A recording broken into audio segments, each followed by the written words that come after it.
मोदी थे, अब वो झांसाराम हो गए, आसाराम के छोटे भाई, इसलिए अब उन पर कोई विश्वास नहीं रहा। और उन्हीं की जैसी दाढ़ी भी है उनकी, आजकल देखना पूरा आसाराम के छोटे भाई लगते हैं वो, इसलिए कोई विश्वास उन पर नहीं है। बिल वापस करें, इससे ज्यादा और कुछ नहीं चाहिए। वो तो कहते हैं मैं फकीर हूँ, झोला उठा के चला जाऊंगा। तो चले जाओ, झोला उठा के, किसने मना किया है? कनाडा चले जाओ, सरदार वहाँ पकड़ के लंगर में लगा देंगे आपको खाना बनाने में। कह रहा हूँ कि नो फार्मर नो फूड, भाई ये खाना खा कैसे रहे जब किसान नहीं है?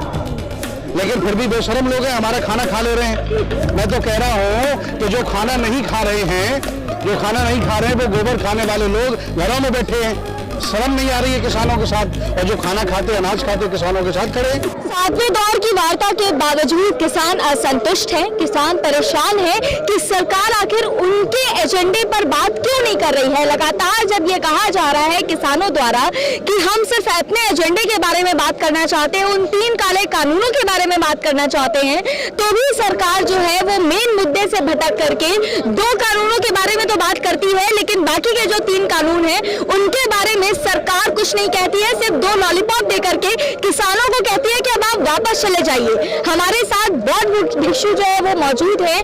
सर, आपसे जानना चाहेंगे, जिस तरीके से सरकार लॉलीपॉप दे रही है किसानों को और कह रही है कि तुम वापस चले जाओ, क्या कहिएगा?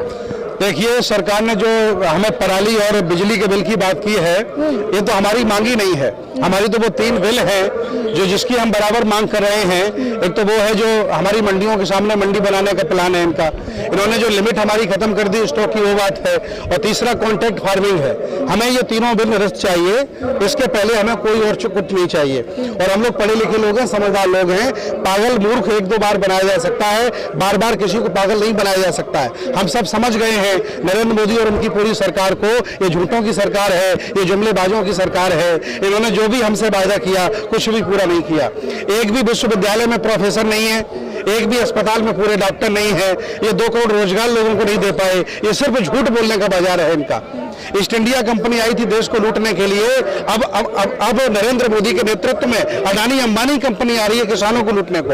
ये बात हमारी समझ में आई। हम सभी सामाजिक, राजनीतिक, धार्मिक, आर्थिक, बौद्ध भिक्षु, कबीरपंथी, रविदासी, सिख निकल पड़े हैं और किसानों की रक्षा करने के लिए अब नरेंद्र मोदी को झुकना पड़ेगा, पूरा हमें विश्वास है। सुमित जी, आपसे जानना चाहेंगे, बाबा रामदेव का अभी बयान आया है कुछ देर पहले, कह रहे हैं बाबा रामदेव की मोदी सरकार किसान विरोधी नहीं हो सकती, ऐसा कह रहे हैं, क्यों भरोसा नहीं कर रहे हैं? देखिए, बाबा रामदेव अपने आप को किसान बताते हैं, और एक बार उन्होंने फोटो डाला था, गेहूं काट रहे थे नंगे होकर के गेहूं काट रहे थे। अब इस समय कपड़े पहन के यहाँ आ जाते, क्या फर्क पड़ता था? क्यों भाई, ठंड में हम बुला रहे हैं, बाबा रामदेव नंगे ना होकर कपड़े पहन के आ जाए यहाँ। पहले रहे होंगे, कलाबाजी करते होंगे आम जनता के बाबा, लेकिन आजकल वो बड़े घरानों के बाबा हो गए। उनका नाम हमने बदल दिया है, अब वो हो गए लाला रामदेव, नाम कर दिया उनका हमने। अब वो लाला है इस समय, वो व्यापारी है, वो बाबा नहीं है। अच्छा, आप कह रहे हैं वो लाला है, व्यापारी है, वो कहते हैं हमारे पास 1 इंच जमीन नहीं है, कोई हमारे नाम पे जो है वो जमीन रजिस्टर्ड नहीं है, ऐसा कहते हैं। एक्चुअली एक ट्रेंड चला है कि अपना नाम कुछ ना रखिए और अपनी कंपनी बनाकर एक खरबों की बना दीजिए। आजकल जितने भी बड़े बड़े अधिकारी हैं, जितने भी बड़े बड़े बाबा, सब यही कर रहे हैं, अपने पास कुछ नहीं रखते, क्योंकि उन्हें डर लगता है ईडी का, सीबीआई का, इसलिए वो ड्रामा करते हैं। बाकी उनके पास होता सब कुछ है। नरेंद्र मोदी यात्रा में अरबों रुपया खर्च करते हैं, कहते हैं मैं किसान का बेटा नहीं हूँ, मैं चाय बेचता था, झूठ बोलते हैं लोगों से, लेकिन उनके पास सब कुछ है, कोई कमी नहीं उनके पास है। अच्छा, ये बताइए, जिस तरीके से सरकार बार बार कह रही है कि भैया हम माफ कर देंगे, 4 जनवरी को भी वार्ता होने वाली है और कह रही है सरकार की हम जो है वो किसानों की बात मानेंगे, शुभ संकेत सामने आ रहे हैं, कह रहे हैं कि जो तस्वीरें हैं वो उसमें कृषि मंत्री हैं और रेल मंत्री हैं, दोनों खाना खा रहे हैं सिंघू बॉर्डर के जो किसान गए उनके साथ।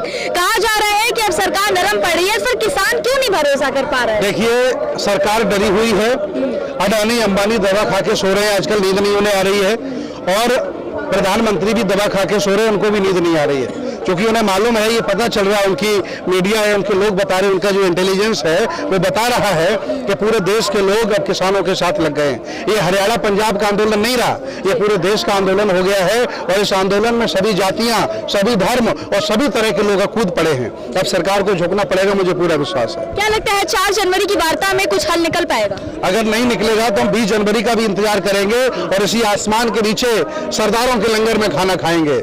अच्छा, आप यहाँ पर आ गए हैं, यहाँ इतने सारे बौद्ध भिक्षुओं के साथ आप यहाँ पर आए हैं, क्या लगता है कि क्या सरकार के काम पे कुछ जू रेंगेगी? बिल्कुल जू रेंग रही है। अगर जू नहीं रेंगती तो 7 बार वार्ता को क्यों बुला रही है?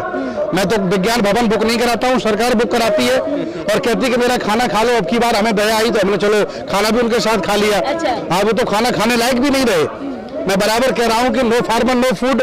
भैया खाना खा कैसे रहे जब किसान नहीं है? लेकिन फिर भी बेशरम लोग हैं, हमारा खाना खा ले रहे हैं। मैं तो कह रहा हूँ कि जो खाना नहीं खा रहे हैं वो गोबर खाने वाले लोग घरों में बैठे हैं।